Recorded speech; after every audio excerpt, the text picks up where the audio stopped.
Welcome. Today, I'll show you how to set the left swipe action in your Gmail app to mark an email as read or unread. This simple tweak can help you manage your inbox much faster and keep your emails perfectly organized. Let's get started. First, open the Gmail app on your phone. Make sure you're signed in with the account you want to adjust. Once the app is open, look to the top left corner and tap the menu icon, the one that looks like three horizontal lines. Next, scroll down all the way until you find the option labeled Settings. Go ahead and tap that. If you have multiple accounts connected to Gmail, you might see more than one option. In this case, select General Settings. This is where you'll find the controls that affect how Gmail behaves overall, rather than just a single mailbox. Once you're in the General Settings screen, look for Email Swipe Actions.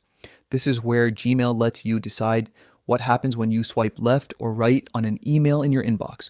Tap on Email Swipe Actions. You'll now see two options, one for the right swipe and one for the left swipe. To change what happens when you swipe left, tap Change next to left swipe. A list of available actions will pop up. From these options, choose Mark as read/unread. This action is incredibly useful if you like to keep track of which messages still need attention without actually opening them. Once you select it, you're done. Gmail will automatically save your new preference. Now, head back to your inbox and test it out. Swipe left on any email and you'll see it instantly switch between read and unread. It's that easy. Making small adjustments like this can save you time and make your daily email routine smoother. So, if you've been looking for a quick way to manage your messages, this setting is worth trying. Thanks for watching.